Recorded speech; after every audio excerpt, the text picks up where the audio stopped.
Kisah Nabi Muhammad SAW.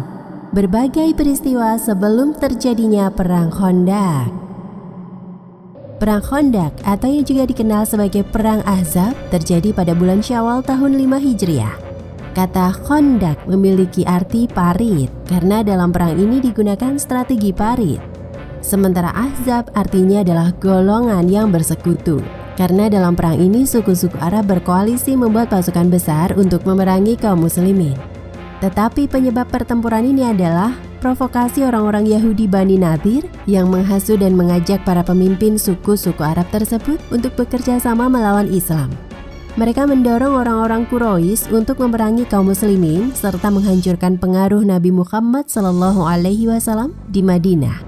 Kami dengar kalian telah menyerah melawan Muhammad dan para pengikutnya. Apakah kini kalian takut pada mereka? Demi Tuhan kami, tentu saja tidak. Lantas, jika demikian, bagaimana kalau kita menggabungkan kekuatan kita untuk bersama-sama memerangi Muhammad saja? Kedengarannya itu rencana yang bagus. Hahaha. Setelah berhasil menghasut Abu Sufyan, pemimpin dari kaum Quraisy, kini orang-orang Yahudi itu juga mendatangi suku Ghatafan untuk menawarkan rencana jahat tersebut. Kami akan membuat pasukan yang besar dari gabungan berbagai suku untuk memerangi Muhammad dan pengikutnya. Apakah kalian tertarik untuk bergabung? Tentu saja kami akan bergabung. Tak cukup hanya dengan menghasut suku Quraisy dan Ghatafan, orang-orang Yahudi itu juga mengajak suku lainnya untuk menyatukan kekuatan, memerangi kaum muslimin, dan memadamkan cahaya Islam.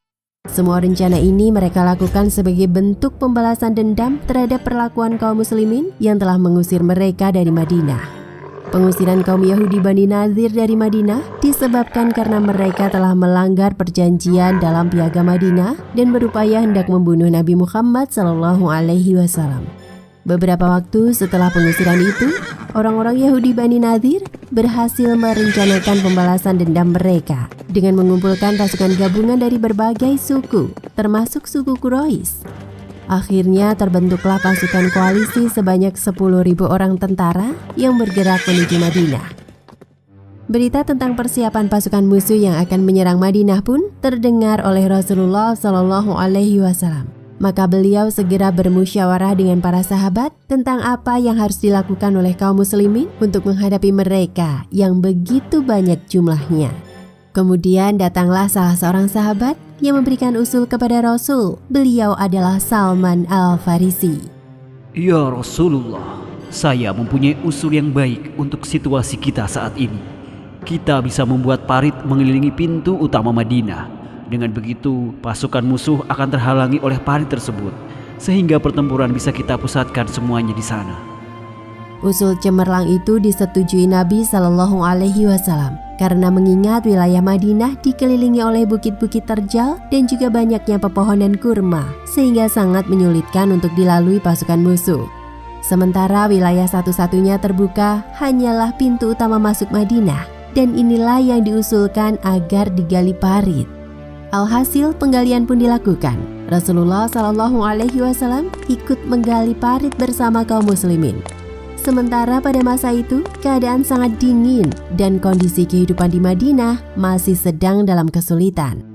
Kurangnya bahan makanan membuat mereka harus menahan rasa lapar dengan mengikat batu di perut mereka. Meski begitu, semangat kaum muslimin untuk berjuang mempertahankan iman dan negeri mereka begitu besar, sehingga rasa lapar yang menghantui pun tak dapat menggoyahkan hati mereka.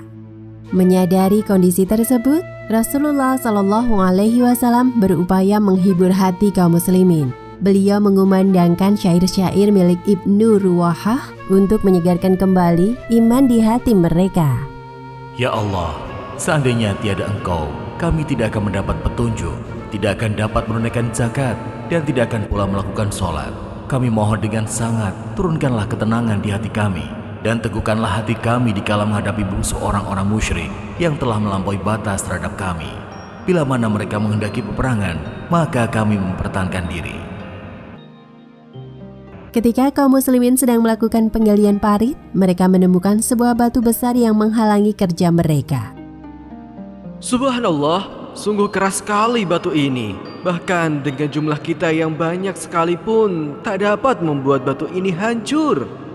Mungkin sebaiknya hal ini kita laporkan saja kepada Rasulullah. Kau benar. Mari kita menemui Rasulullah dan sampaikan tentang hal ini. Di hadapan Rasulullah, mereka menyampaikan tentang batu besar yang sulit dihancurkan tersebut. Ya Rasulullah, terdapat sebuah batu besar yang menghalangi kami menggali parit. Berbagai upaya telah kami lakukan, namun batu itu sangat sulit untuk dihancurkan. Setelah menerima laporan dari pasukan muslimin, Rasul berangkat ke tempat batu tersebut. Dan dengan kapak yang beliau pegang, Rasul kemudian mengucap, Bismillahirrahmanirrahim. Lalu segera saja beliau hujamkan kapak itu ke arah batu tersebut dan terpecahlah sepertiganya. Kemudian Rasul mengucap takbir seraya berkata, Allahu Akbar. Malaikat Jibril telah memperlihatkanku bahwa umat Islam akan membebaskan Hiro dan istana-istana Persia. Beliau melanjutkan dengan pukulan kedua. Kali ini beliau Shallallahu Alaihi Wasallam juga berhasil menghancurkan sepertiga berikutnya. Dan beliau mengucapkan, Allahu Akbar. Umat Islam akan membebaskan wilayah yang dikuasai Romawi. Beliau melanjutkan dengan pukulan ketiga dan akhirnya batu yang tersisa berhasil dipecahkan. Setelah pukulan ketiga, beliau Shallallahu Alaihi Wasallam mengucapkan, Allahu Akbar. Aku telah diperlihatkan terbebasnya wilayah Syan'a di Yaman.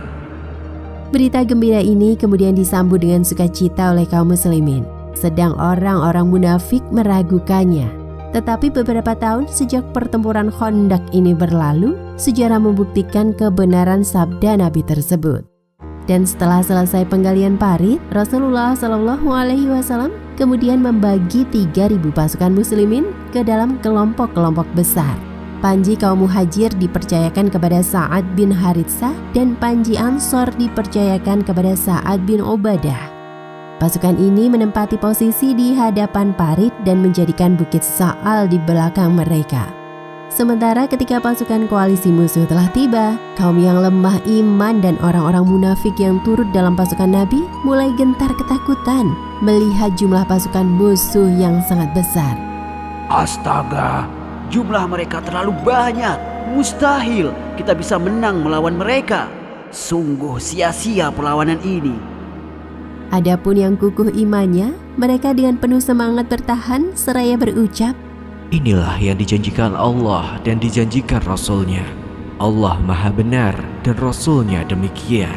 Tatkala pasukan musyrikin melihat parit yang menghalangi mereka masuk Madinah, orang-orang musyrik itu terheran-heran dan terkejut terhadap parit tersebut. Sepanjang aku hidup dan berperang, tidak pernah sekalipun aku melihat parit sebesar ini. Ini pasti bukan berasal dari orang-orang Arab. Pasukan musyrikin yang berusaha mendekat ke parit dihujani oleh panah-panah pasukan muslimin.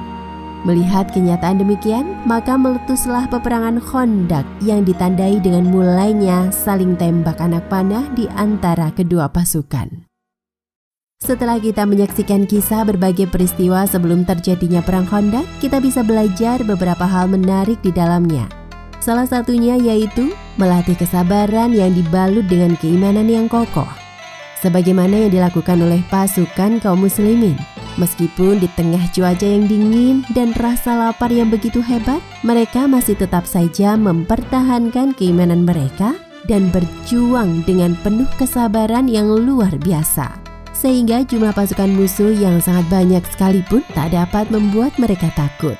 Kemudian kita bisa menyaksikan bagaimana sifat orang-orang Yahudi dan orang munafik yang selalu mengingkari janji mereka dengan Rasulullah Shallallahu Alaihi Wasallam, bahkan setelah mereka melakukan kesalahan besar. Hal itu tetap tidak membuat mereka jera, namun justru semakin membuat mereka ingin membalaskan dendam kepada kaum muslimin dengan lebih keji lagi. Nauzubillahi min dzalik. Semoga kita semua dapat dijauhkan dari sifat-sifat tercela tersebut. Wallahu a'lam bishawab.